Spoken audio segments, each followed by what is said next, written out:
Unmute ya. Assalamualaikum warahmatullahi wabarakatuh. Selamat siang, salam sejahtera untuk kita semua. Semoga kita semua dalam keadaan sehat, dalam keadaan baik, dan tetap bahagia. Oke, terima kasih untuk kesempatan yang telah diberikan oleh PT KCI, dan juga terima kasih Pak Ade Rohman untuk pembukaannya. Kita langsung saja ya Pak untuk sharing tentang low back pain-nya ya.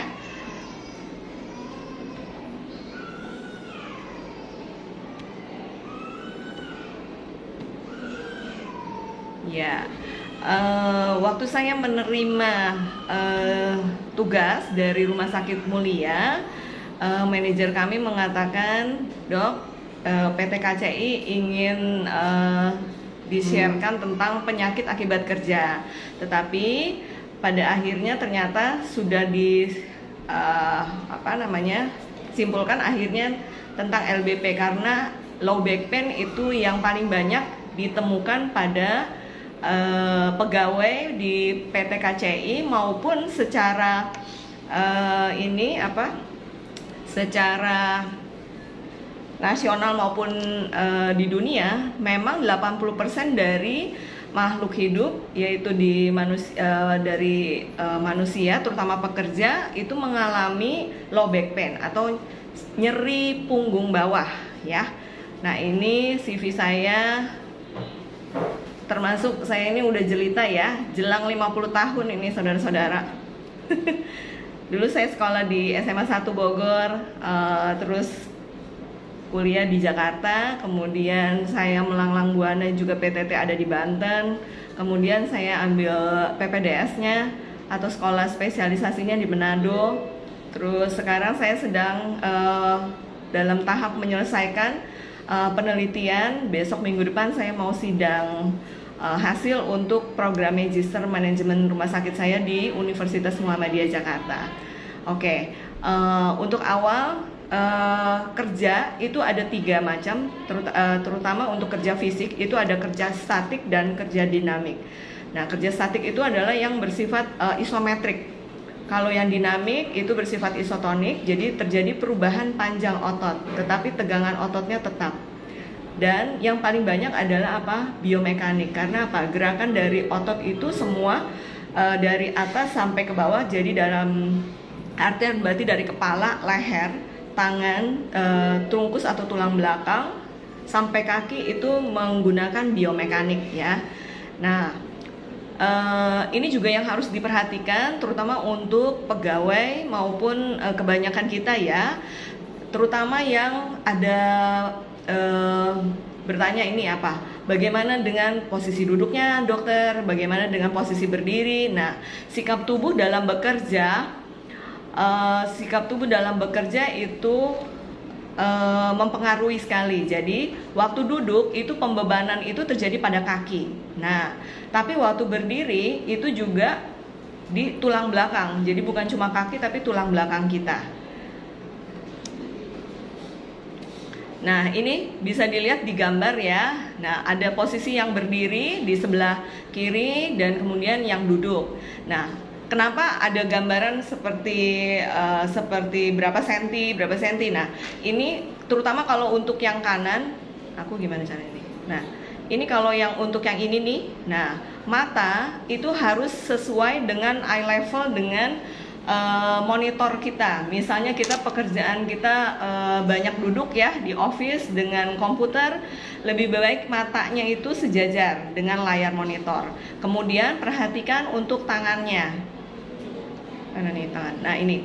Jadi siku tangan itu tegak lurus ya dengan keyboardnya kita. Kemudian kalau duduk sama, ini juga. Jadi mata eye level dengan monitornya kita. Demikian juga dengan posisi siku tangan kita. Dan perhatikan nih, waktu kita duduk ini harus menempel. Jadi tulang belakang kita nempel dengan kursinya. ini bokongnya harus pas di belakang, jadi pas di lekukan ini. Perhatikan kakinya juga. Nah, kakinya itu nggak boleh gantung ya. Jadi lihat ini di pergelangan kaki sampai ke telapak kaki jadinya lurus ya. Jadi tegak lurus 90 derajat. Itu ya, ini untuk posisi ya. Kemudian apa aja sih faktor resiko ergonomik atau stress kontak? Nah, hal ini yang biasanya suka terjadi. Ini terutama untuk yang bekerjaannya kayak packing atau apa ya, untuk hal-hal ini yang mengenai di pergelangan tangan. Ini juga menyebabkan sering terjadinya nyeri di pergelangan tangan atau bisa kita sebut the querven ya. Nah, ini untuk yang biasanya mungkin pekerjaan yang mekanik ya, untuk tangan. Kemudian ini untuk yang mana nih? Saya gambarnya susah. Nah, ini dia. Ini juga, jadi tangan itu terperangkap nih di sininya. Jadi pergelangan tangannya juga jadi kayak trapping di situ. Jadi jebakan persarafan yang ada di pergelangan tangan. Sama seperti ini ya, sama. Kemudian untuk ini juga nih yang pakai tang. Nah, ini juga jadi ada yang trapping juga untuk persarafan di tangan.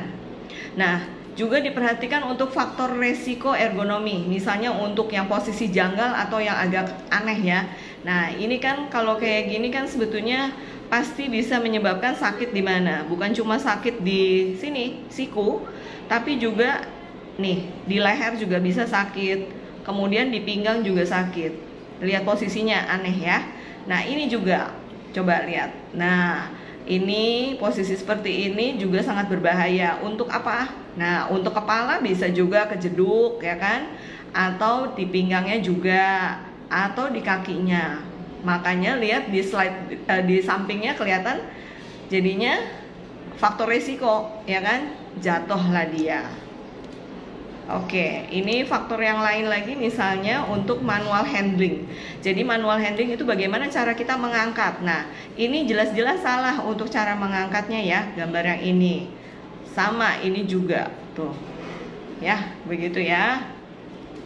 Oke, ini faktor resiko ergonomi atau gerakan twisting biasanya. Jadi pada kegiatan-kegiatan twisting, jadi badannya tuh misalnya angkat barang dari sebelah kiri ke arah kanan. Nah, itu kan berarti kita mentwist tulang belakang kita. Jadi tulang belakang ini ke puter jadinya. Nah, apalagi kalau gerakan itu berulang. Nah, gerakan twisting yang secara berulang itu juga menyebabkan faktor resiko untuk terjadinya LBP juga ya. Ini lihat ya, jadi Bapak ini dari bawah terus naruh ke atas, dia twisting. Nah, penyakit akibat faktor resiko ergonomi itu yang tadi ya saya bilang, untuk trunkus tulang belakang ini terjadinya nyeri di tulang belakang, di shoulder itu bahu ya, terjadi nyeri. Kemudian juga di elbow tuh siku ya. Nah, juga ada wrist itu yang tadi di tangan. Jadi faktor-faktor yang tadi menyebabkan penyakit juga. Nah, ini gambarannya. Oke, nah karena yang terbanyak adalah low back pain, jadi kita bahas tentang low back pain ya. Nah, low back pain itu apa? Yaitu rasa nyeri atau perasaan tidak enak atau tidak nyaman di daerah punggung bagian bawah ya, dan sekitarnya. Jadi daerah sini itu namanya low back pain ya, back pain. Kalau yang di atas upper, yang di sini lower. Nah, penyebab dari LBP itu kira-kira ada sekitar 7. Nah, 1 itu proses penuaan. Nah, kadang-kadang kita suka dengar nih, dok, kenapa sih kok dokternya bilang katanya saya faktor U. Nah, ini dia proses penuaan. Proses penuaan itu adalah proses penuaan dari tulangnya gitu ya. Jadi yang tadinya tulang kita ukurannya segini setiap ruas, terus jadi agak turun. Itu yang juga menyebabkan kenapa kok lama-lama orang tua itu akan semakin bungkuk. Nah, itu ya. Terus yang kedua, peradangan dan infeksi. Peradangan ini atau infeksi kadang-kadang itu yang paling banyak itu TB. Jadi penyakit paru, TB, spondilitis TB itu bisa menyebabkan nyeri punggung, bahkan bisa menyebabkan kelemahan tungkai, jadi tidak bisa jalan. Oke, berikut adalah metabolik. Metabolik itu juga banyak. Karena apa, banyaknya pasien-pasien itu karena apa, punya kelainan kencing manis itu loh. Nah, itu diabetes ya, itu juga mempengaruhi. Juga penyakit degeneratif yang lainnya. Degeneratif itu penyakit-penyakit karena usia juga, karena penuaan. Berikut adalah keganasan. Nah, keganasan ini bisa juga terjadi karena bukan penyakit utamanya bukan di tulang, tetapi penyakit utamanya di tempat lain. Misalnya nih, keganasannya tuh kansernya itu adanya di tempat lain ya, misalnya di payudara misal. Nah, tapi dia menyebabkan metastase. Jadi dia nyebar ke tulang. Nah, hal itu kalau misalnya dia adanya di tulang belakang atau di pinggang kita, maka dia akan menyebabkan low back pain juga, gitu ya. Nah, yang kelima yaitu trauma. Trauma banyak ya. Jadi bisa karena jatuh, ketabrak ya, atau cuma kepleset biasa, atau cuma kalau naik motor atau naik mobil kan ada banyak lubang atau banyak speed bump, itu jadi yang jeglukan itu jegluk. Nah, itu juga kadang-kadang menyebabkan trauma. Mungkin kelihatan sepele, tapi pasien yang usianya sudah tua itu suka mengalami fraktur di tulang belakang atau patah di tulang belakang hanya gara-gara jeglukan ya. Jadi nggak bisa dipandang enteng. Nah, yang berikut yang nomor 6, kejiwaan. Jadi secara psikis dia berasa saya sakit pinggang dok, gitu, ya kan. Berhubung mungkin dia punya banyak masalah atau ada agak semacam depresi. Nah, itu juga bisa nyebabin nyeri di punggung. Nah, berikut adalah postural atau mekanik.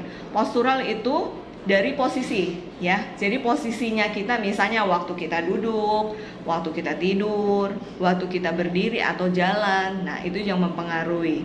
Juga secara mekanik, kalau misalnya kita salah posisi bisa menyebabkan sakit ya. Oke, ini dia postural itu contohnya skoliosis. Skoliosis itu tulangnya bengkok. Ini tulangnya kalau misalnya normal itu harusnya kan lurus. Nah, dia ada beloknya. Nah, itu skoliosis. Cara gampang untuk melihat, untuk mengassessment itu adalah apa? Kita duduk, lihat, terus orang yang kita curigai skoliosis itu kita suruh forward bending atau membungkuk ke depan atau ruku. Nah, nanti kelihatan nih, tulang yang normal itu harusnya tidak ada punuknya, tapi kalau ada punuknya seperti ini, nah itu dicurigai ada skoliosis ya. Berikut adalah yang paling sering itu kejepit ya, saraf kejepit. Nah, ini tulang belakang.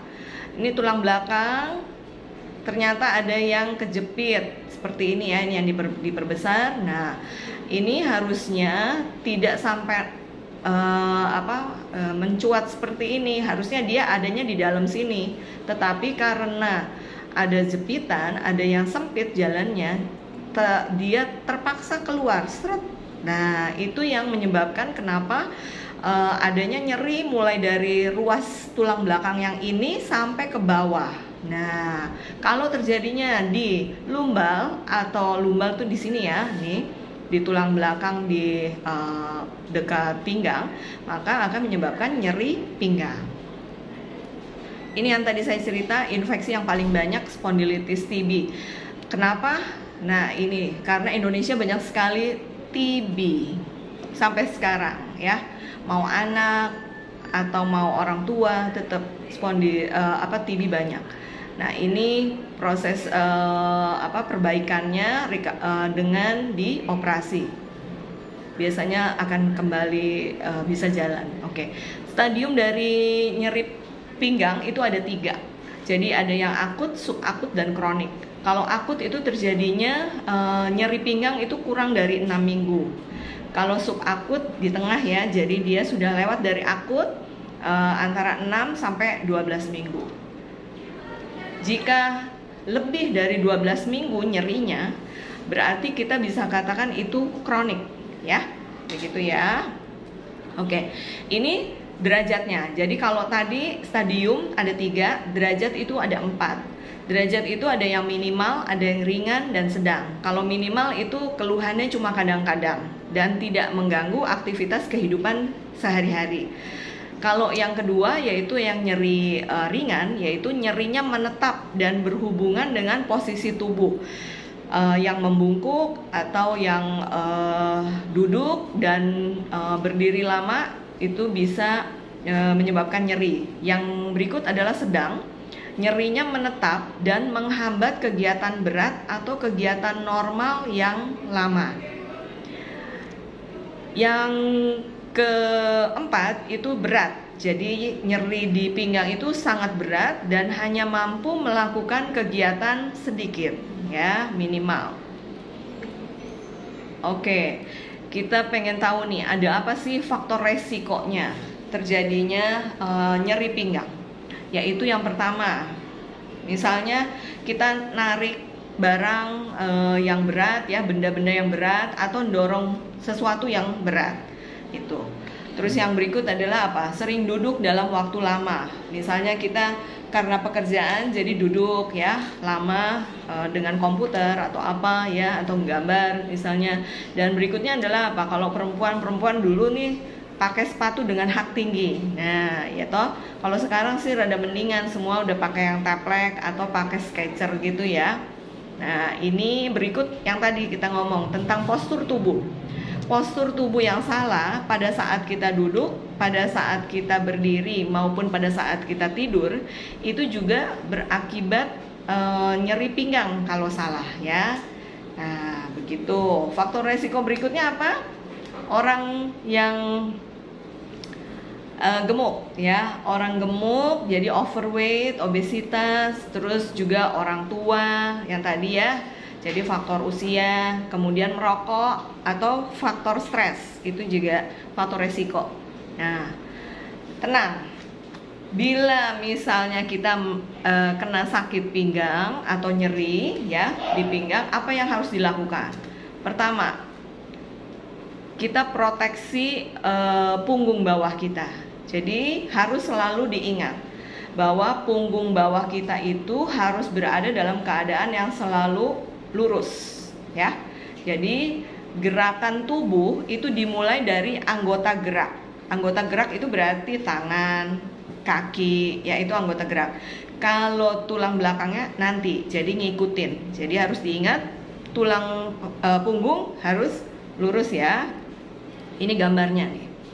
Nah, ini postur yang baik adalah yang di tengah. Jadi postur kita tidak gini, apa tuh namanya, bungkuk. Jadi tulang belakangnya lurus, gitu ya.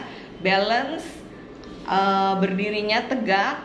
Juga diperhatikan kakinya nih, ya. Aku gambar kakinya nih. Nah, kakinya itu bukannya nekuk begini, tapi lurus, ya. Nah, gitu.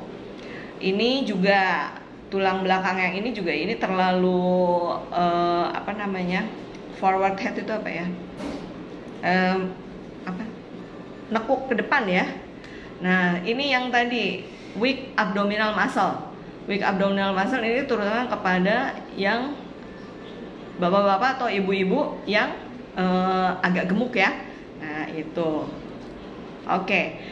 Ini saya sedikit membagikan tentang apa yang bisa dilakukan dan apa yang nggak boleh, ya. Jadi ini nanti posisi untuk ngangkat ini seperti ini, ngangkat barang, ya. Terus abis itu kalau misalnya ibu-ibu mau apa namanya ini setrika, kalau setrika lebih baik dengan apa namanya itu mejanya, meja setrikaannya. Jadi bukan nyetrika di lantai. Nah, terus abis itu kita ngebungkuk. Nah, itu pasti sakit pinggangnya, ya. Kemudian posisi kita nyetir. Nah, ini posisi nyetir juga jangan terlalu rebahan. Terlalu rebahan itu pasti sakit di pinggang, ya.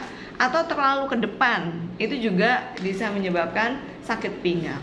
Nah, ini perhatikan, waktu tadi saya udah ceritakan gimana untuk posisi duduk ya. Waktu kita nonton pun harus diperhatiin. Jadi nontonnya enggak pakai apa tuh namanya, PW ya, posisi enak. Jadi gini, miring kiri lah, miring kanan lah. Nah, itu yang biasanya menyebabkan anak-anak bisa skoliosis. Oke, nah ini posisi tidur. Posisi tidur juga diperhatikan gimana baiknya ya, supaya tulang belakang tuh tetap di posisinya lurus. Oke. Demikian kita lihat ini yang tadi ya, faktor resiko ergonomi. Ini yang salah semuanya ya. Kemudian ini yang benar, posisi pengguna komputer yang ideal. Jadi kepala tidak nunduk, posisi bahunya santai, posisi apa namanya, punggungnya tertopang. Ini tertopang maksudnya tertopang dengan apa namanya, ini tulang apa ini namanya, sandaran kursi. Nah, sandaran kursinya itu menopang tulang belakang kita. Jadi ergonomis juga, cari yang bagus ya kalau kursi. Oke, terus habis itu nih posisi kaki. Kenapa dia pakai dingklek? Ini lihat nak. Nah, ini dingklek itu supaya apa? Ini si lutut kita itu tetap 90 derajat seperti tadi yang saya bilang. Harusnya kan kayak gitu ya. Jadi di apa namanya ini? Diganjel. Diganjel supaya tetap enak, tidak menggantung ya. Oke, tinggi monitor tepat ya, sesuai dengan pandangan. Oke, ini gimana caranya kita mengeliminasi resiko? Caranya dengan ini, kita pakai alat bantu. Misalnya kalau untuk pekerja-pekerja terutama yang berat-berat ya, mekanik atau engineering ya namanya ya. Tuh, itu kan mereka kan ngangkat agak berat. Nah, ngangkatnya itu dari depan dan bukan dari samping.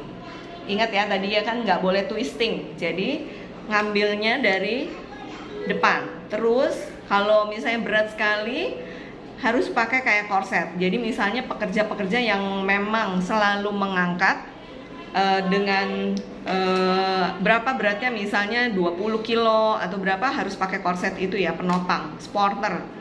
Kemudian untuk ini yang pasien untuk yang pekerjaannya kayak semacam melantai gini, nah ini pakai juga kayak support di lututnya ya, supaya apa, tidak luka atau tidak nyeri di situ. Ini untuk pasien-pasien yang tadi pekerjaannya misalnya yang selalu terkena di sini ya, resikonya, risknya, supaya dia nggak CTS. Sama seperti yang di tangan ini juga. Jadi untuk mengeliminasi kita pakai alat bantu.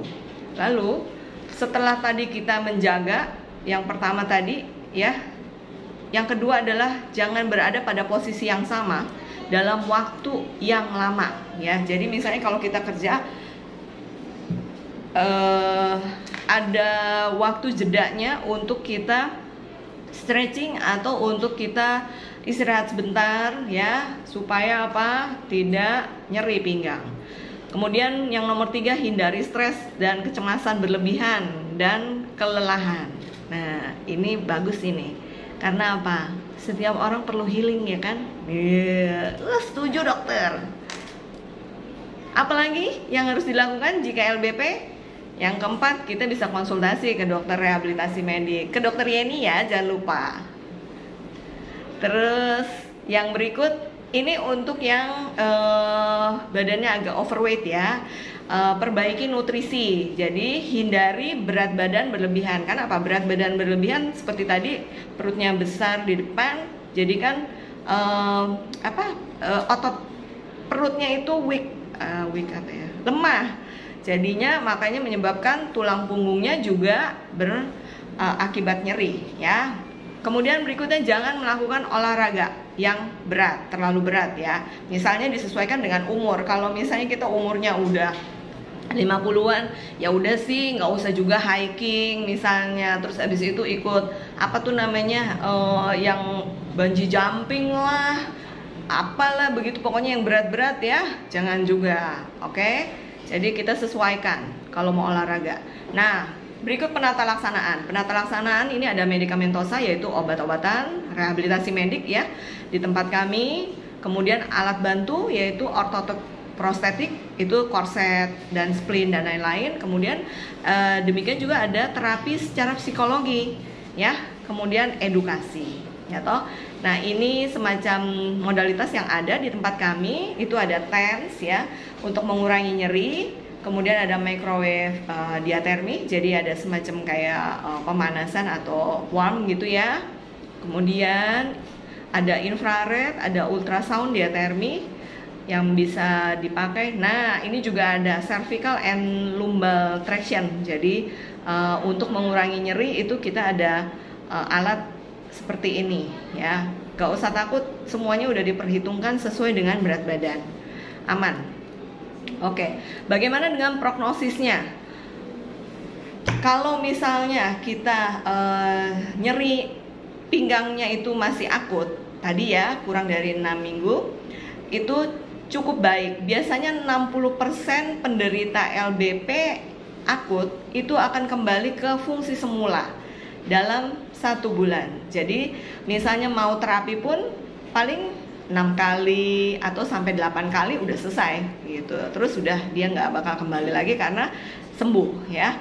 Nah, tetapi kalau untuk LBP yang subakut tadi yang sampai 12 minggu ke atas gitu ya. Nah, itu 90% penderita kembali ke fungsinya dalam waktu 3 bulan. Jadi agak lebih lama ya. Jadi 3 bulan harus ikut terapi dulu baru sembuh. Nah, kalau untuk yang kronik memang kemungkinannya untuk membaik lebih kecil ya, tetapi tetap harus usaha ya. Oke. Nah, ini ada exercise-nya. Exercise itu latihan gimana caranya supaya tulang punggungnya kuat, gimana supaya otot-otot perut, otot-otot pinggang, punggung kuat. Nanti buka di YouTube saya ya. Nanti cari back exercise-nya di situ. YouTube-nya Dr. Yeni Tamrin ya. Nanti tinggal diikutin videonya. Ini sama seperti itu. Jadi ini yang basic-basicnya aja. Kita angkat tungkai kita untuk penguatan otot punggung. Nih yang ini ya. Sama seperti ini juga, ini seperti camel. Nah, itu posisinya. Yang ini seperti kita bersujud ya. Itu semuanya untuk penguatan otot pinggang punggung. Nah, ini juga gerakan seperti ini juga ya. Ini namanya knee to chest yang ini. Jadi lutut dibawa ke dada. Untuk penguatan apa? Sama di sini juga ya. Oke. Udah deh, selesai. Terima kasih. Nih waktu saya dulu tahun 2015 nih. Nah, 2015 saya dulu menang juara 1 fashion show di Rumah Sakit Umum daerah bukan ya, Rumah Sakit Umum Provinsi ya, di Sulawesi Utara, di Manado. Juara 1 ya saudara-saudara. Tapi tidak untuk dicontoh, ini terutama untuk high heel-nya ya, karena waktu dulu saya biasa pakai 10 cm. Ternyata kalau sekarang sudah umur jelita tadi, sakit pinggang saudara-saudara. Sekarang saya pakai Skechers aja. Tapi bukan karena saya di endorse sama Skechers ya. Enggak, belum. Oke. Wassalamualaikum warahmatullahi wabarakatuh. Terima kasih. Kurang dan lebihnya mohon dimaafkan. Saya kembalikan kepada Pak Ade Rohman. Mangga, silakan.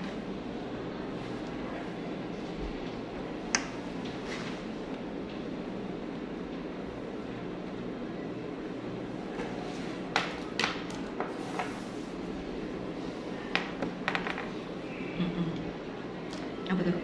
Oh, ada pertanyaan ya. Bentar ya, aku buka dulu ya Pak. Nah, apa itu? Yang nomor 1 itu ya. Selamat siang. Iya boleh.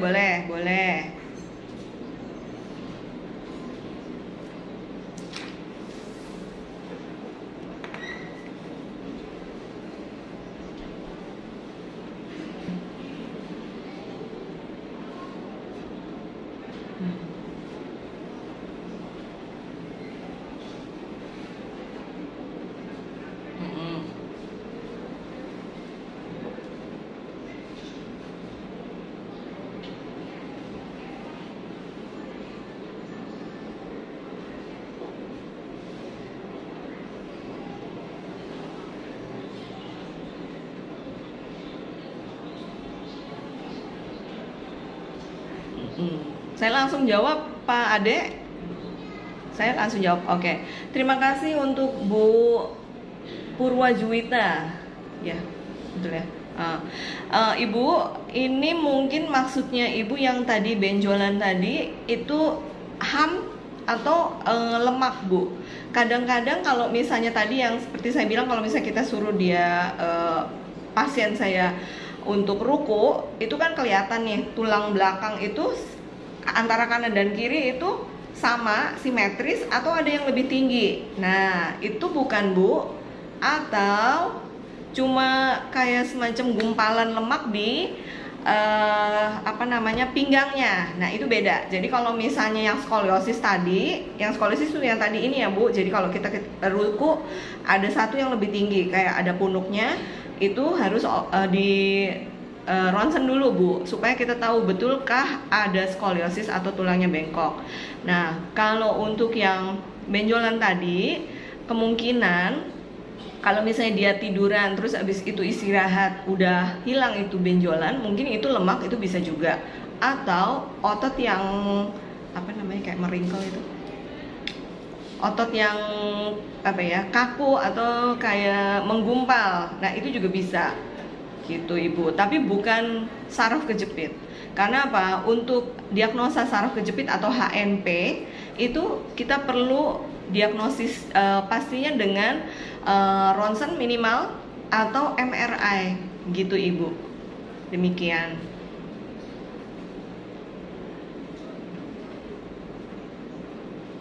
Sama-sama, Ibu.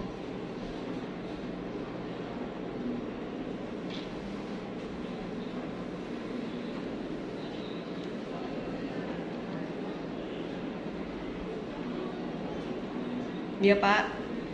Silakan, Pak.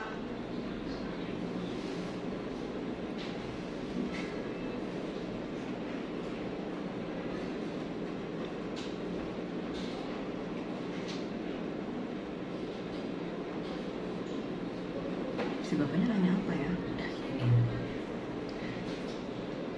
Oh, buat nyeri pinggang ya. Bagusnya kompres dingin atau kompres hangat, itu bukan? Oke. Dengan Pak Joel Sirait ya, Pak. Selamat siang, Dok. Izin bertanya untuk pertolongan pertama di rumah buat nyeri pinggang. Bagusnya kompres dingin atau kompres hangat ya, Dok? Oke, terus saya pernah baca, Dok, untuk jenis olahraga buat memperingan nyeri pinggang dengan renang. Oke.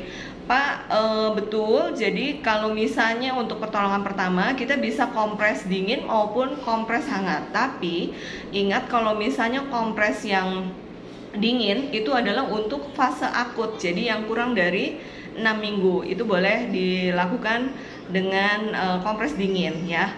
Tapi kalau misalnya untuk yang kronik, jadi yang sudah lebih dari 24 ya tadi ya, terus itu harus pakainya yang panas gitu, yang kompres hangat, sorry. Nah, itu kemudian untuk memperingan nyeri pinggang kita bisa melakukan olahraga renang. Betul, Pak, mau renang gaya apapun boleh. Jadi itu untuk penguatan dan mengurangi nyeri di pinggang. Begitu, Pak. Terima kasih, Pak Sirait. Udah.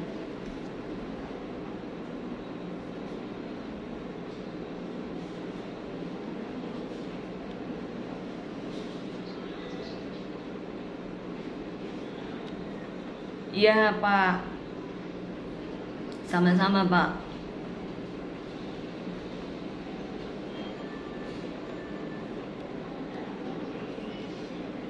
Ya. Selamat siang, Pak.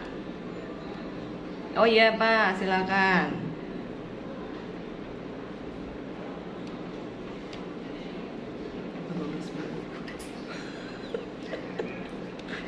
Iya, Pak.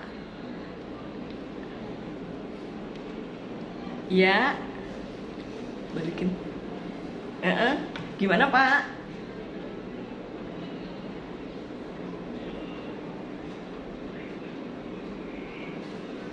Ya.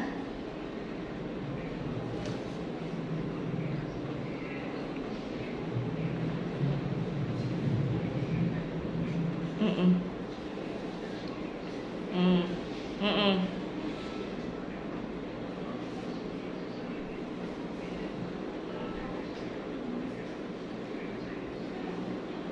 Mm-mm. Bisa jadi Pak.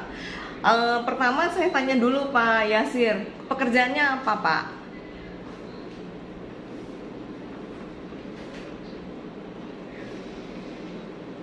Bagian ya, sekretaris berarti banyak duduk ya Pak?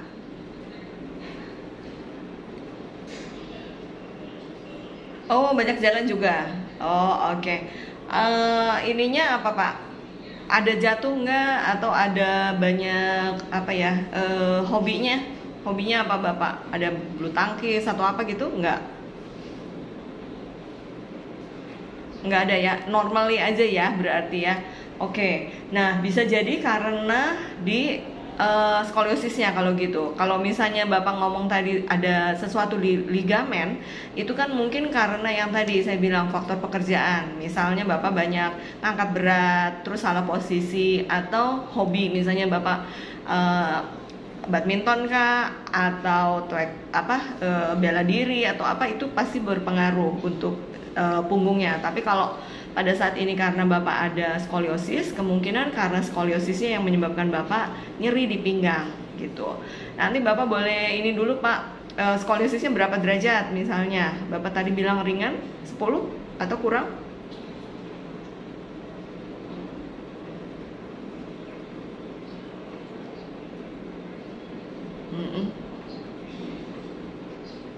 Mm-mm. Begitu ya. Oh iya, baiklah kalau gitu. Dokternya udah nyuruh pakai ini belum, korset?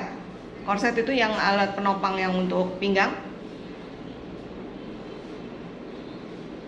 Sudah ya? Oke. Berenang? Hmm. Oh iya, bagus. Latihannya udah? Nah. Oh, sibuk euy. Pak, nanti ya, Bapak buka di YouTube-nya saya aja latihannya, nanti cari di situ, untuk skoliosis juga ada, ya.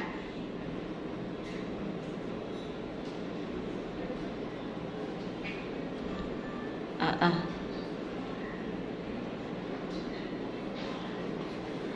Aduh, ya ampun, hari gini koyo. Ini lebih dari oh, ini pasien aku ini nenek-nenek sama kakek-kakek udah nggak pakai koyo, ini anak muda mah udah masih pakai koyo. Ayo Mas, nanti tolong pakai ini aja, kompres aja, kompres dingin atau kompres anget tadi, sesuaikan ya. Kalau masih akut pakai yang dingin, kalau yang udah lebih dari 12 minggu pakai yang anget gitu ya. Nah, sama stretching. Stretching itu latihan tadi, latihan yang pinggang itu, atau si masnya bisa berenang. Kalau berenang berarti berenangnya yang gaya bebas. Jadi supaya apa? Kalau gaya bebas kan tangannya gini nih. Nah, jadi mau nggak mau tulang belakang itu ngikut lurus gitu. Coba dulu itu ya Mas ya. Soalnya saya tidak tahu si Mas ini berapa derajat ya kan. Jadi saya secara general aja yang saya ngomong gitu. Oke? Sama-sama. Masih ada?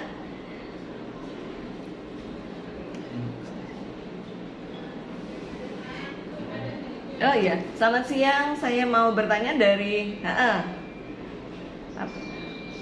boleh boleh.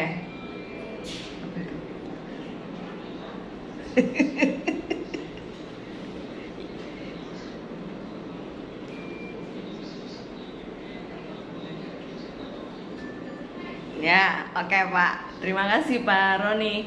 Pak Roni, saya tidak anti dengan pijat memijat atau urut mengurut. Tetapi kalau boleh nanti Bapak checking dulu, konsul dulu deh ke dokter ya. Supaya apa? Ketahuan apa sih yang menyebabkan sakit di pinggangnya, pegal di pinggangnya. Jadi nggak main langsung urut gitu ya. Bukannya saingan sama tukang urut nih, bukan. Tapi kan di medis banyak ya kan, juga kan ini apa namanya, bukannya di ujung kulon ini, tapi kan di kota. Bener nggak ini Pak Ade? Kita di kota bukan? Iya, coba cari fasilitas kesehatan. Karena banyak fasilitas kesehatan. Gak usah jauh-jauh, nanti ke Mulia aja, ya, di Jalan Pajajaran, ya toh? Begitu nanti. Oke? Iya. Mas Roni di mana sih?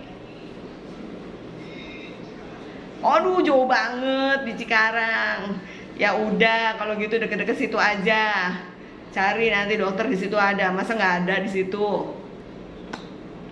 Ya Mas? Oke Mas Roni. Iya, cakep.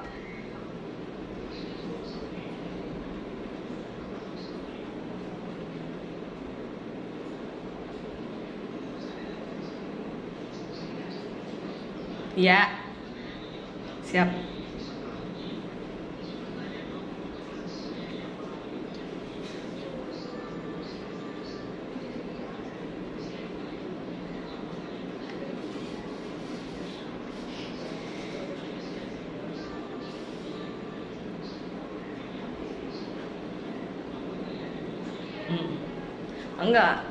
Enggak bahaya. Untuk lansia yang mengalami nyeri pinggang ya, terasa kaku, itu memang awalnya setiap yang kekakuan di sendi itu normal terjadi pada usia-usia lansia. Karena apa? Seperti tadi, proses degeneratif itu terjadi mulai dari umur 50-an pun banyak untuk yang sakit di persendian. Mau persendiannya itu yang kecil di tangan, siku, lutut maupun di pinggang. Jadi boleh dilakukan mandi seperti itu juga oke. Mungkin biar dingin ya, pakai yang dingin kan, kalau misalnya kita kompres dingin itu juga enak. Atau langsung stretching. Jadi aku biasanya suka ngasih tahu pasien, begitu bangun tidur karena kaku dan sakit, langsung stretching, ikutin latihannya, latihan back exercise yang tadi. Itu langsung mereka pada bilang langsung enak gitu. Jadi nyeri pinggangnya langsung berkurang. Coba deh kerjakan seperti itu juga boleh ya. Mandi untuk pagi-pagi sih nggak bahaya Bu, gitu. Mandi air dingin kan maksudnya? Nggak bahaya.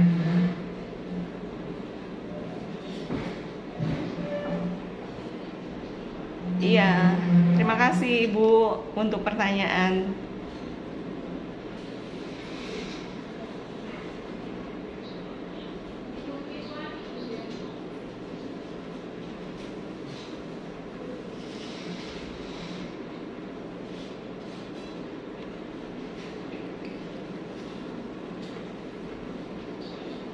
Oke, terima kasih.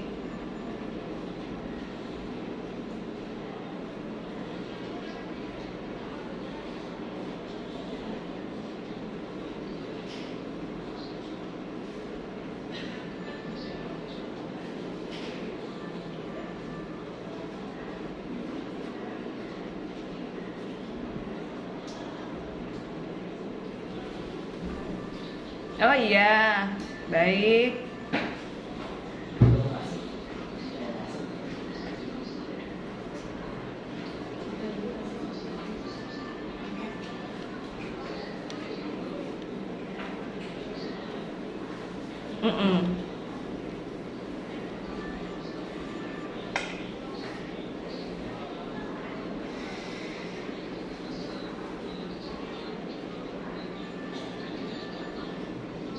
Ya.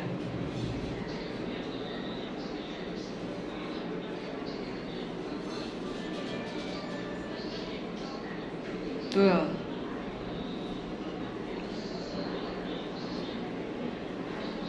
Tuh.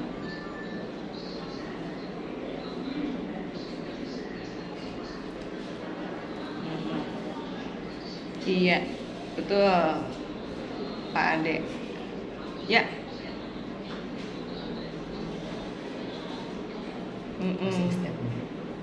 Closing step. Oh iya, baiklah. Terima kasih untuk kesempatan yang telah diberikan kepada saya untuk membagikan atau sharing sedikit tentang low back pain.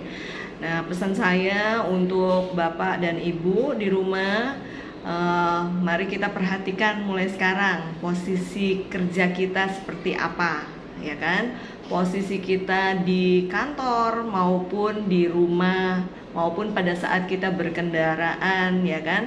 Setiap kita kan pasti kan movable ya, orangnya kan moving ke sana kemari, ya kan, nggak mungkin cuma duduk aja, ya kan. Kita perhatikan juga mungkin selain itu mungkin anak kita, suami, ya kan, bisa dilihat ada sakit pinggang nggak ya kira-kira gitu. Nah, yuk nanti kita mulai memperhatikan supaya apa? Mengurangi nyeri atau mencegah terjadinya LBP gitu.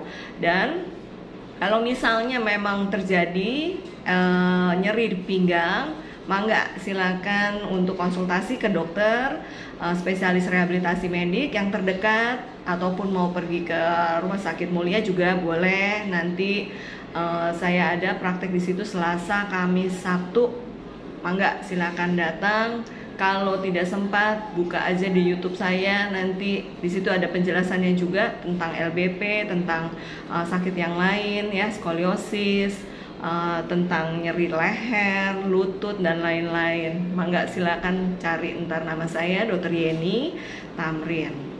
Demikian, semoga semua kita diberkahi, diberikan kesehatan selalu dan kesuksesan. Amin.